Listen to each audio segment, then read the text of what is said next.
Baik,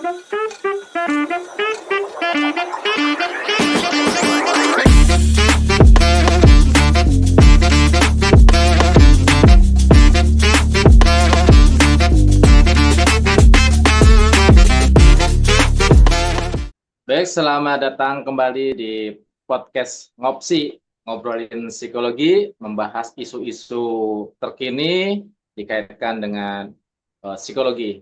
Bersama saya Vicky, kita akan membahas isu-isu terkini dalam perspektif psikologi dan sosial, terutama ini kita membahas politik nih ya. Nah, episode kali ini sangat menarik ya, karena momennya kita sedang akan menyambut pesta demokrasi, yaitu kita akan membahas Pilkada 2024 dengan tema, nih judulnya agak serem ya, siapa yang berkepentingan dan terancam di Pilkada 2024. Bersama kita ada narasumber spesial nih ya, yaitu Pak Afif, dosen Fakultas Psikologi Agama Islam Pemalang ya, atau INSIP. Apa kabar Pak Afif? Ya, baik. Ya. Alhamdulillah, kabar saya baik. Alhamdulillah. Masih tetap mantau perpolitikan Indonesia? Ya, ya tidak terlalu sering sih, tidak secara persis gitu ya. Tapi ya biasa, politik Indonesia itu ya dari dulu ya begitu aja. Pilkada itu kan salah satu aspek penting dalam otonomi daerah ya. Ini menurut Pak Afif nih gimana nih kondisi otonomi daerah kita saat ini? Apakah sudah berjalan sesuai dengan harapan? Sebelum kita membahas lebih jauh nih. Ya, oke. Ini jadi pembicaraan tentang otonomi daerah ya. Bicara otonomi daerah ya, kita tentu ingat tuh ya ada peristiwa reformasi ya, bahwa otonomi daerah dilatar belakangi oleh adanya semangat dari peristiwa reformasi ya, atau semangat reformasi ketika menginginkan negara ini beralih dari otoriter menjadi demokrasi. Dengan harapan dengan otonomi daerah, maka kekuasaan itu tidak lagi bergantung pada pusat. Artinya ada kekuasaan yang didistribusikan gitu ya ke ke masyarakat, kemudian kekuasaan itu tidak tersentral. Jadi ada semakin banyak kelompok atau daerah-daerah juga bisa berpartisipasi dalam pengambilan kebijakan. Maka dengan adanya otonomi daerah diharapkan pemerintahan daerah atau kemudian yang ada di daerah itu bisa lebih terwakilkan, aspirasi atau kebijakannya memang betul-betul berdasarkan kondisi yang ada di daerah tersebut, dan juga demi juga pemerataan ekonomi dan juga keadilan sosial. Saya kira begitu berkaitan dengan otonomi daerah. Ya. Tapi kalau kita lihat sekarang, otonomi daerah kan untuk kemandirian masing-masing daerah ya. Tetapi di pilkada sekarang ini ya banyaklah gitu cawe-cawe istilahnya ya, dari elit-elit tertentu gitu yang kemudian memberikan endorse kepada calon-calon di daerah gitu, sehingga untuk otonomi daerah, untuk kemandirian di sebuah daerah tersendiri, misalnya untuk putra daerah harus bangkit sendiri, agak kurang timbul karena memang harus butuh endorse dan dari elit-elit politik gitu. Nah ini kalau dikaitkan dengan demokrasi, sehat nggak Pak seperti ini? Ya,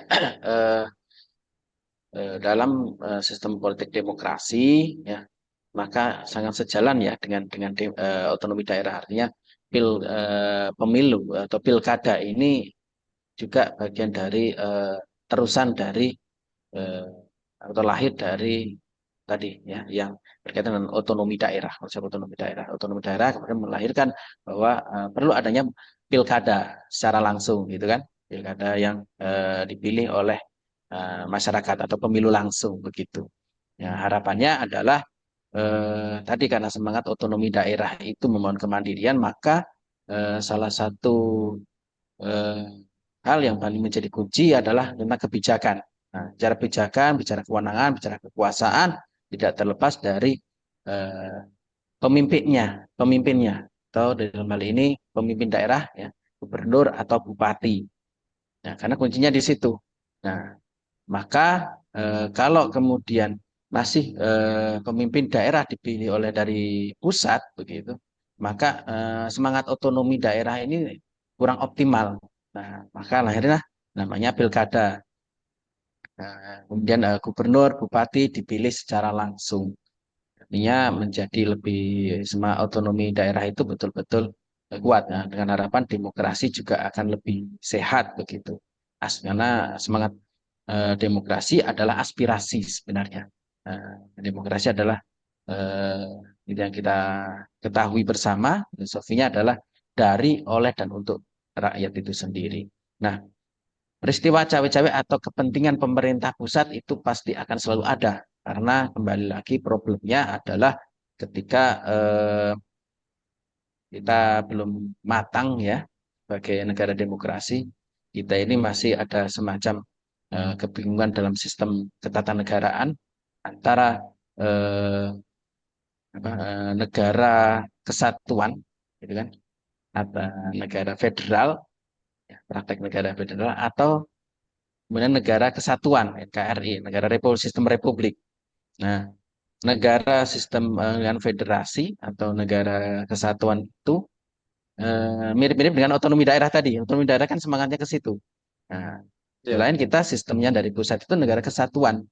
Nah, dalam hal program, kebijakan, itu ya, seringkali fenomenanya ini dalam hal praktis ya, dalam hal idealis begitu, normatif, seringkali permasalahan di lapangan ketika eh, pemimpinnya, hasil dari gubernurnya atau bupatinya itu berseberangan secara politik dengan pemerintah pusat, nah, maka seringkali ini menjadi persoalan dalam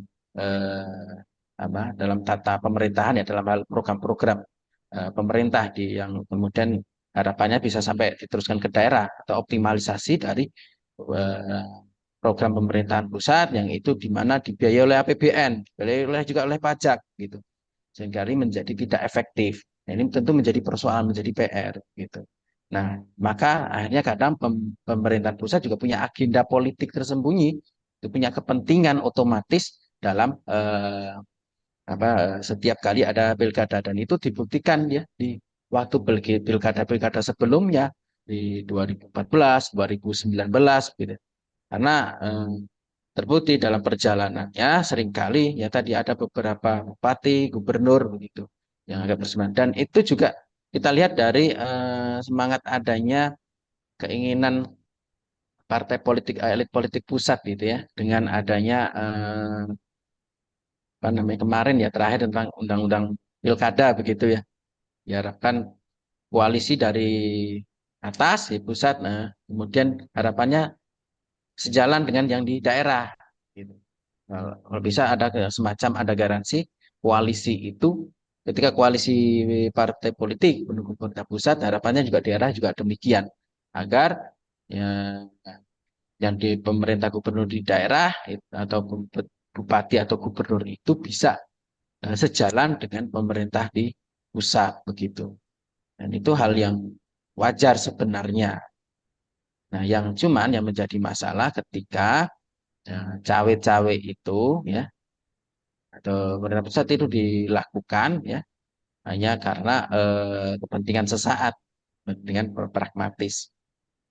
Karena sejauh ini justru sebenarnya dinamika ketika ada eh, apa namanya perbedaan antara pemerintahan daerah dan pemerintahan pusat, kembali ini masalah etika seorang pemimpin. Bagaimana misalnya contoh yang terjadi di DKI Jakarta begitu ya. antara Ya. gubernur dengan menteri. Ini kan hal-hal yang sebenarnya bisa diselesaikan. Kadang justru ya tadi gubernur, bupati itu juga menjadi karena dia kepanjangan tangan dari masyarakat juga sebagai satu keseimbangan juga.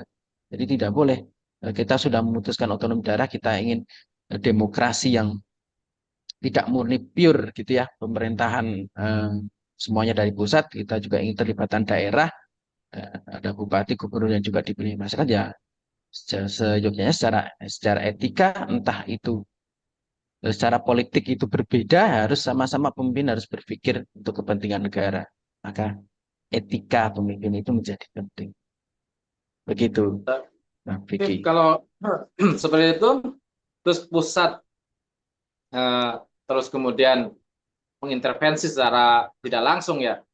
Eh, untuk di daerah berarti ya kita tidak punya kuasa kalau kecuali yang tadi otonomi daerah tadi ditegakkan, masing-masing bisa memilih dengan kuasa, terus kemudian partai-partai bisa tumbuh di masing-masing daerah tanpa harus intervensi dari pemerintah, akan lebih mungkin akan lebih lebih bisa mandiri gitu daripada kan kalau kemudian harus apa namanya pemerintah pusat harus langsung terjun. Nah ini nanti gini, akhirnya buat apa pilkada kalau kalau semuanya Ya, disetir dari pusat gitu.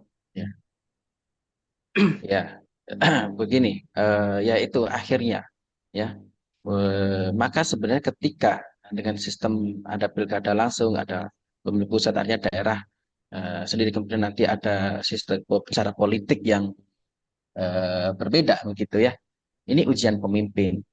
Bagaimana diuji kapasitas seorang pemimpin pusat. Persoalannya ketika pemimpin pusat itu, lintas politik itu, pondasi politiknya itu terlalu rapuh atau kompetensi ya, ada semacam yang ingin dilindungi secara aibnya begitu, atau pondasi politik itu tidak terlalu kuat, maka ini menjadi satu hal yang kenapa akhirnya di daerah-daerah itu sudah dari awal dikondisikan.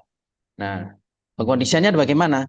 Yaitu tadi, pertama bisa dengan kemarin dari awal ya, apa, lewat undang-undang pilkada ya, atau lewat lewat terobosan-terobosan hukum supaya agar yang di daerah itu bisa sejalan dengan pemerintah pusat gitu. Nah, yang kedua lewat cawe-cawe tadi ya dari beberapa segelintir orang-orang pusat kemudian untuk mengintervensi apa yang terjadi dinamika politik di daerah dengan tadi ingin karena ada kecemasan ya ada eh, kekhawatiran dengan eh, elit politik yang ada di atas. Menarik ini dengan kalau mendengar kata ada kayak kecemasan, adanya eh, hal-hal tadi yang aib, aib mungkin aib-aib yang akan ditutupi dan sebagainya. Nah ini Ya, apakah juga gara-gara itu kemudian cawe-cawe dalam pilkada ini sampai ke bawah gitu, bahkan sampai bupati gitu. Nah, eh, untuk di periode ini ya, di tahun ini 2024 ini memang suasana cawe-cawe, suasana endorsement politik itu sangat sangat kelihatan banget gitu ya. Berbeda dengan tahun dulu ya, ketika tahun sebelumnya itu kan adu hoak gitu ya, ini ya, di black campaign lah gitu, kampanye hitam, kemudian di saling menjelekan antar pasangan. Tetapi kali ini sepertinya hal itu tidak terlalu terlihat gitu ya. Yang terlihat adalah saya didukung ini dan saya didukung ini gitu ya. iya, Dan uh, endorse terbesar itu ke ada dua kubu gitu ya. Ada kubu dari Pak Jokowi, kalau Pak Jokowi sendiri juga turun tangan, yang walaupun dulu pernah bilang saya mau kembali ke Solo sebagai rakyat biasa, ternyata ya seperti itulah kan. Ikut dalam kampanye Pak Lutfi yang di Jawa Tengah, kemudian memberikan pernyataan untuk dukungan di Jakarta gitu ya, dan masuk Pak Prabowo juga gitu. Yang ini yang agak agak mungkin kita perlu pertanyakan sebenarnya kalau posisi-posisi Pak Jokowi sebagai mantan presiden gitu, kemudian Pak Prabowo sebagai eh, presiden saat ini gitu, sebenarnya apa sih yang dituju gitu loh? Kok sampai seperti ini gitu? Apa sih yang Ya, ya, ada ya, ya?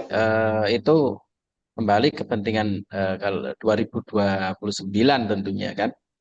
Nah, tentu yang saat ini ada di panggung politik ya, si Pak Prabowo, kemudian wakil presidennya Gibran gitu. Dan apalagi ya, kalau kita lihat ya Pak Jokowi, tentu yang akan dilihat adalah karir politik personal atau kepentingan politik personal dalam hal ini.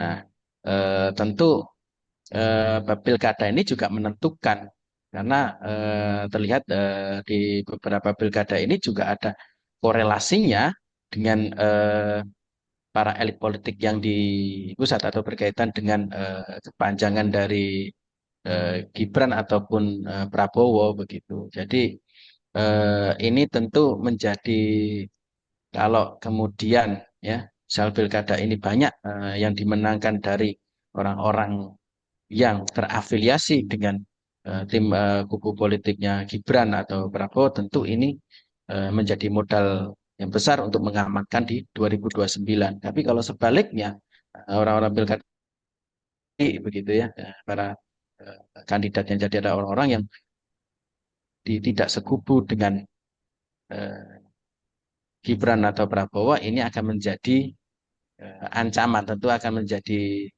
selain kita bicara tentang program ya, program pemerintah pusat, tapi ini akan menjadi ancaman juga di 2029. Begitu, Pak. Jadi memang ya secara praktis begitu. Nah, Pak Jokowi sendiri sebagai seorang ya, balik eh, karakter orang Jawa begitu ya, yang kemudian ingin melihat karir seorang anak ya, kan gitu. Itu kan ayam begitu secara psikologisnya. Ya, tidak ada orang tua yang eh, apa namanya tidak mendukung atau mensupport karir seorang anak kan begitu. Apalagi eh, sekarang sudah tidak berkuasa, tapi ya masih eh, tentu menggunakan sisa-sisa power atau orang-orang yang ada di jaringannya di pemerintahan begitu ya. Yang itu dia pasti akan melakukan. Kalau kemudian menunggu besok-besok akan semakin dia tidak punya power lagi, mumpung masih ini kan masih belum lama pensiun kan begitu masih tentu masih ada kekuatan yang tersisa begitu. Nah, maka beliau Pak Jokowi ini bersedia untuk ibaratnya turun gunung lah, begitu Pak Riki. Ya. Saya juga menarik ketika eh, Bu Mega akhirnya kenapa kok tidak turun ketika Pak Jokowi turun di Jawa Tengah, kemudian kenapa Bu Mega tidak turun langsung aja ke Jawa Tengah, Pak Andika kan sebagai calon di PDIP, ya ini biar kontestasi dalam pilkada ini lebih sportif gitu. Itu kan berarti dengan adanya cawe-cawe ini, ya kemungkinan dari segi demokrasi juga kurang kurang baik kan gitu Pak ya.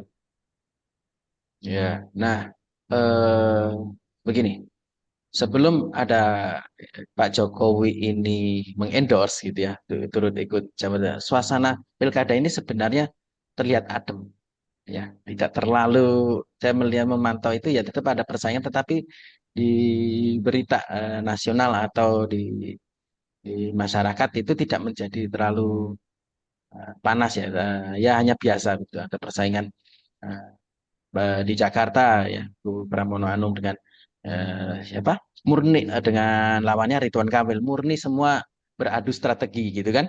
Nah, sama yang di Jawa Tengah begitu ya. Ya, semua adu strategi. Cuman saya melihat di sini mulai orang-orang yang tadinya merasa di atas angin gitu ya, yang eh, sudah dari awal begitu merasa didukung orang pusat begitu, merasa kok sekarang tadinya sudah merasa di atas angin, tapi ada semacam kompetisi. Ini sudah mulai secara psikologis panik sehingga mengharapkan adanya dukungan dari orang yang punya eh, pengaruh atau dari tokoh gitu ya yang dulunya mendukung gitu ada tokoh. Nah, akhirnya kayak semacam Pak Lutfi gitu, calon gubernur Jawa Tengah, harapkan Jokowi untuk kemudian untuk turun begitu kan.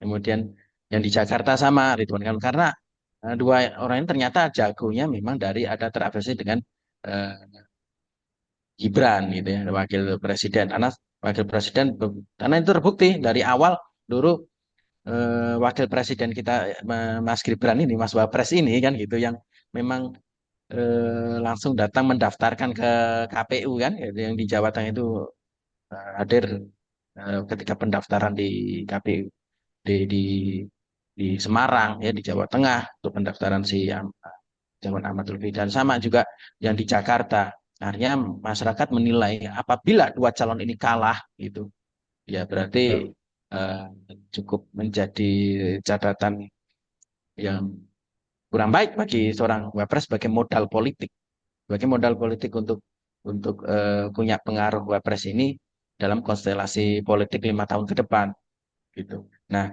akhirnya dari sinilah Pak Jokowi ya tadi ini demi sebuah karir gitu.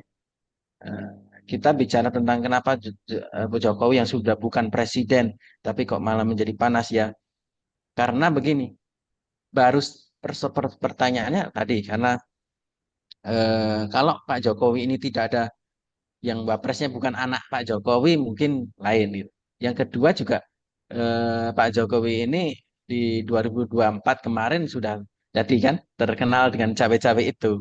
Nah, sudah menjadi stigma begitu di masyarakat.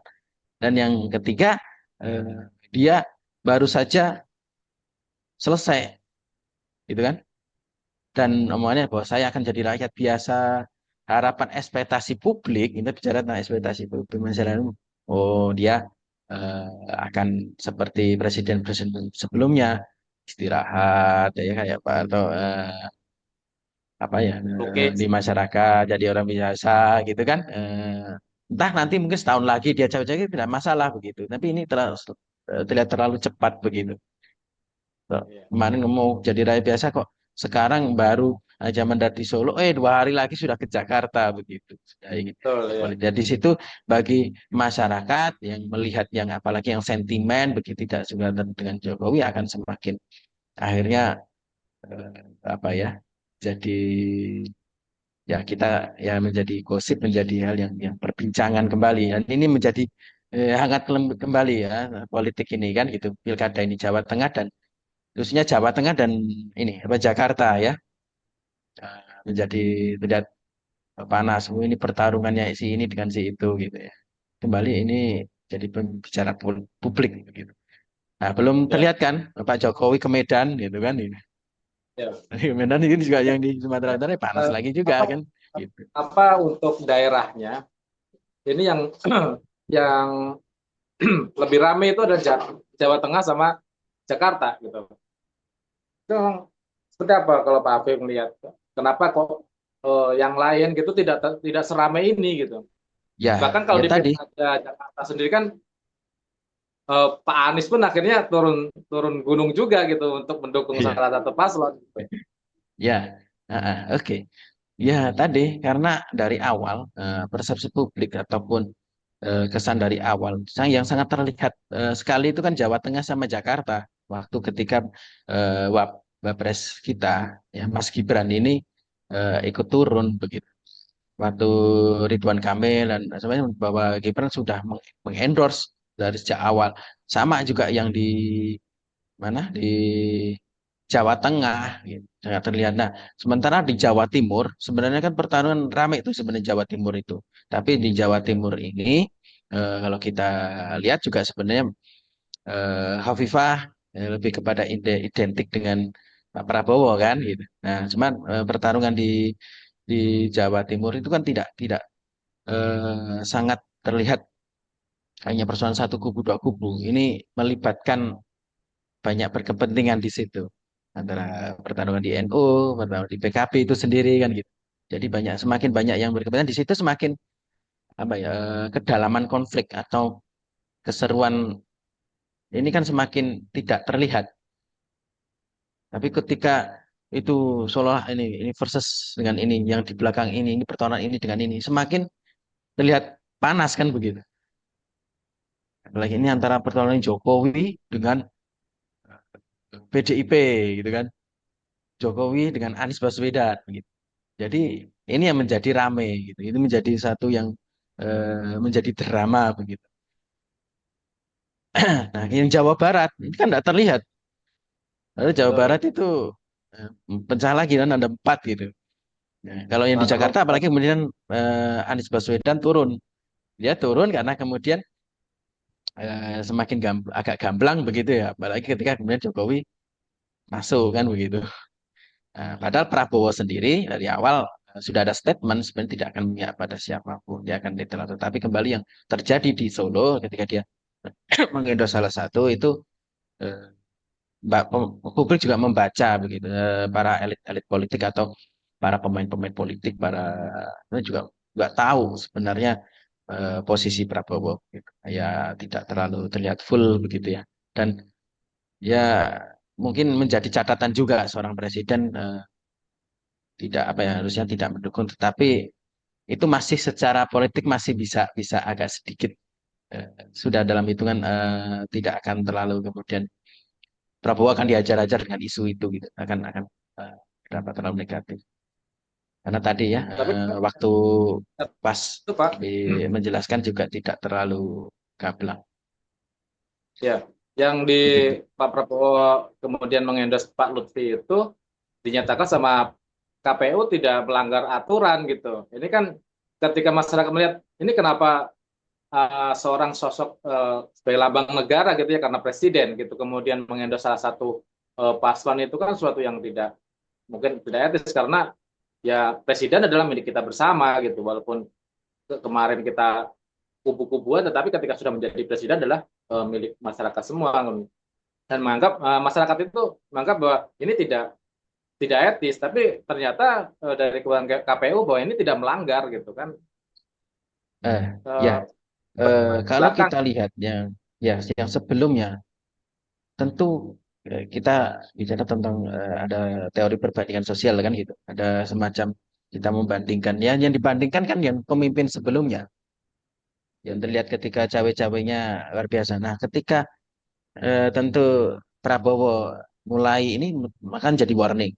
Tetapi yang dilakukan oleh Prabowo ini masih apa ya? Nah, secara dihitung mungkin ya masih ya sebenarnya tidak termaafkan tetapi tidak menimbulkan gejolak, tidak akan menimbulkan satu sentimen yang begitu kuat begitu. Karena setelah itu, setelah video itu tidak kemudian ada semacam dari kubu orang-orangnya Prabowo atau kemudian dari Prabowo sendiri kemudian secara terus-menerus eh, menggerakkan terbukti mengindikasikan menggerakkan kekuatan-kekuatan politik untuk memenangkan salah satu calon. Nah, di situ gitu. Mungkin waktu itu ya tadi karena waktu itu berlangsung cepat dan sudah menghitung lah secara persepsi publik seperti apa. Dan Pak Prabowo juga sudah pasti mempertimbangkan itu. Dan terlihat dari para orang-orangnya Prabowo atau para buzzer mungkin ya istilahnya atau sudah mengisukan juga, sudah mengklarifikasi juga dan sudah memberi apa pernyataan begitu memberi berkaitan dengan ya itu terlihat terpaksa kok Prabowo itu kok gitu. Sudah lihat dari gimmicknya dan itu hanya untuk menyenangkan Pak Jokowi saja itu kan secara psikologis ingin ingin disampaikan ditularkan ke masyarakat begitu kan bahwa itu hal yang wajar hal yang masih bisa termaafkan ya kecuali kalau setelah ini terus Prabowo tiba-tiba di publik ke Ridwan Kamil ke Medan begitu ke Bobi Nasution itu akan menjadi cerita lain dan kebetulan juga Prabowo kan hari ini masih ada di luar negeri ya fokus di hari ini sudah pulang sudah disambut Pak Mas Waspres tadi beritanya seperti itu. oh begitu ya tapi kan Ya, ini masa tenang tentu kalau beliau eh, terbukti ada gerakan-gerakan tentu akan publik akan menilai itu kan sudah Prabowo ini sudah mulai disorot kan ketika waktu Ya, undang-undang pilkada itu, revisi undang-undang pilkada itu kan waktu itu sudah menjadi catatan. Ya, kita lihat lagi nanti ke depan seperti apa. Dan saya melihat Prabowo adalah yang siap dengan nanti yang pilkada siapapun yang akan berseberangan, karena motonya Prabowo kan siap berkawan dengan siapapun. Iya, betul. Itu. Ya memang agak Eh, kasih ke Pak Prabowo ya untuk sekarang ketika kita melihat ya kemarin episode kemarin kita lihat bahwa Pak Prabowo itu ternyata eh, setelah menjadi presiden punya keputusan sendiri gitu, kebijakan sendiri gitu yang mengejutkan kita gitu. Yang dulunya kita khawatirkan ternyata ada hal yang memang terpatahkan gitu. Nah, untuk eh, pilkada saat ini berarti bukan hanya suatu kompetisi lokal ya, berarti. Ini juga menjadi sebuah ajang strategi besar untuk menuju 2024, 2029 ya gitu ya. eh, Terlalu banyak yang berkepentingan di situ. Namun sekali lagi harusnya ini menjadi yang paling berkepentingan adalah Pak Prabowo, karena Pak Prabowo juga ada kepentingan 2029 juga berkaitan dengan program-program beliau. Tetapi sekali lagi ini membuktikan bahwa kapasitas seorang Prabowo, dia masih sangat terlalu percaya diri bahwa siapapun yang menjadi nanti gubernur atau bupati eh, apa namanya tidak akan menyulitkan beliau dalam hal program-program tersebut. Justru malah yang di sini terlihat ini ya apa khawatir cemas, malah justru yang dari yang sudah malah tidak berkuasa, yaitu Pak Jokowi yang terlihat agresif begitu kan gitu. Nah, sebenarnya Pak Prabowo sendiri ya biasa saja gitu. Nah, kalau kepentingan 2029 tentu partai-partai itu berkepentingan ya. Nah, tapi kan sekali bahwa orang-orang yang para kandidat ya Pak beberapa menteri gitu kan yang sudah punya kepentingan 2029 ya pasti juga akan mulai ya, melakukan apa semacam cawe-cawe juga, melakukan menjadi tim ses juga secara sembunyi-sembunyi gitu kan terhadap pilkada. Pilkada ini kan misalnya pemilihan gubernur tapi juga bupati banyak sekali gitu ya. Tapi kembali ini hanyalah permulaan gitu kan. Dan gitu. Dan itu adalah yang wajar sebagai satu konstelasi politik gitu. 2029 tapi ancang-ancangnya udah dari sekarang. Ya. Karena Ya, kan itu terlihat ya. juga uh, Pak Anies juga datang, Pak Anies juga ikut dalam uh, kampanye Pramono Rano kemarin ya, sudah memakai baret oranye Deo gitu. Ini kan sudah kita melihat bahwa oh ini sepertinya untuk tahun 2000 persiapan tahun 2019 gitu biar untuk elektabilitas Pak Anies di perpolitikan ini tidak mati gitu ya. Ya, tentu Pak Dan Anies melihat ini ya, sebagai peluang. Dia menjaga popularitasnya dan ini panggung bagi dia ya, untuk tetap eksis di politik. Ya, setelah ini kita tahu Pak Anies ini kan nggak punya partai. Dari mana dia mau menjaga tentang panggung dia? Nah, dan Pramono Anung juga membutuhkan dan dari para pendukung Anies Baswedan, dari sosok Pak Anies Baswedan. Jadi dari sini ketemu nih transaksionalisnya kan, simbiosis mutualisme. Pak Pramono Anung butuh untuk menang, Pak Anies butuh eksistensi panggung. Begitu. Dan momennya dapat, momennya tepat. Saya kira ya. begitu. Jadi Terakhir untuk fenomena pilkada ini, saya kira banyak sekali pilkada di daerah ratusan dan sebagainya dan eh, semua punya kepentingan. Wapres kita para elit politik punya kepentingan, tetapi lagi-lagi yang menjadi panas itu hanya pada di beberapa daerah saja, terutama sorotan Jawa Tengah dan Jakarta, karena ini menjadi pertarungan bukan hanya apa ya, tetapi juga harga diri gitu kan, kesan publik dan sebagainya. Jadi itu, jadi ya seharusnya pilkada menjadi momen kompetisi yang sehat, tapi sekali lagi-lagi ya realitas politik begitu. Tidak semuanya sesuatu yang idealis, sesuatu yang normatif, sesuatu yang apa yang kita harapkan, tetapi kadang-kadang ya noda-noda kotor dan permainan politik dinasti dan sebagainya itu biasa. Itu adalah yang memang harus kita cermati terus, harus kita kawal terus, ya. Dan harapan ke depan politik kita menjadi lebih baik lagi. Saya Ya, kira terakhir demikian. Pak, terakhir Pak Afif. Ini. Kalau kita melihat dengan adanya endorse dan endorse dari pilkada ini, apakah sebenarnya para calon ini tidak pede gitu untuk Ya, berkompetisi di pilkada ini? Lihat ketika survei turun, wah saya didukung Pak Prabowo nih, saya didukung Pak Jokowi nih, saya didukung inilah. Itu tidak hanya di Jakarta, di Jawa Tengah saja, tapi sampai ke Bupati pun seperti itu. Ada poster-poster yang kemudian mencantumkan, ada di belakang itu ada foto Pak Prabowo sama Mas Gibran. Itu kan memang kayak seperti eh, butuh itu untuk biar bisa tampil. Itu gimana? Yang ya terakhir Pak. itu fenomena perilaku politik yang sebenarnya sudah lama. Itu tidak hanya terjadi di pilkada hari ini, pileg kemarin juga begitu.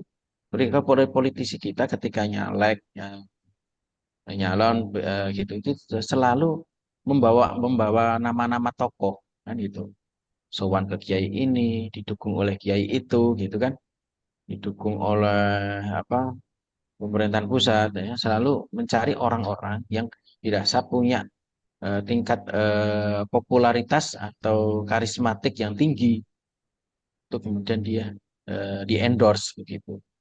Karena bukannya tidak percaya diri, ya memang untuk menang begitu gitu. Kadang eh, karena masyarakat kita masih kadang untuk memilih bukan melihat murni pure visi misi atau sosok calon, tetapi masih membutuhkan eh, apa ya dari pengaruh-pengaruh karena masyarakat kita masih terjadi kelompok-kelompok begitu. Kadang masyarakat yang masih memilih harus dari eh, saran atau orang yang dia anggap tokoh, anggap eh, misalkan di umat Islam masih manut dengan kiainya, masih dengan si A, si B begitu untuk memilih suatu caleg, partai atau bahkan pilkada. Bahkan seorang Anies Baswedan pun yang kita anggap terkenal dengan singlenya gitu ya, dengan kemana-mana mengendorse dirinya dan sebagainya.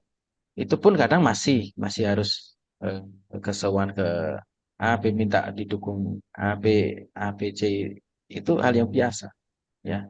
Ya sekali lagi karena yang pertama itu sudah menjadi perilaku, yang kedua ya karena memang masyarakat kita begitu, tidak Betul. semuanya murni ketika memilih itu karena eh, melihat calon, tetapi melihat siapa yang di belakangnya, siapa yang di dekatnya, siapa yang mengendorse. Nah, tadi kita masyarakat itu masih untuk memilih aja masih diarahkan, masih menunggu dari arahan kiai ya siapa atau dari tokoh mana. Oke, Politik berarti kita memang masih begitu. dibutuhkan itu ya, seperti cawe-cawe Iya, dan terus mengendorse itu iya, masih ada gitu ya. Oke Pak iya. Afif, mungkin satu kata untuk pilkada kali ini Pak Afif. Apa ya? Rame gitu aja. Ya, itu satu kata rame. Udah gitu. Sangat ramai cawe-cawe ya Pak Afif. Ya. Ya, Terima kasih Pak Afif atas sudah ya, berbagi wawasan pada kali ini ya di Ngopsi ya. Semoga nanti kesempatan berikutnya bisa kita ngobrol-ngobrol lagi ya. Untuk teman-teman Ngopsi, jangan lupa tanggal 27 November 2024 ya. Tentukan pilihan kalian semua dengan baik, pilih calon yang eh, sesuai dengan hati nurani dan memang terlihat dari segi kualitasnya ya. Jangan hanya terlihat dari tadi apa namanya hal-hal yang diberikan secara instan gitu ya. Dan kita eh, jadikan momen pilkada ini sebagai momen perubahan untuk perbaikan di Republik Indonesia ini ya. Terima kasih untuk teman-teman semuanya, tetap semangat kita berjumpa lagi di ngopsi berikutnya dengan narasumber-narasumber yang kompeten di bidangnya. Saya akhiri, wassalamualaikum warahmatullahi wabarakatuh.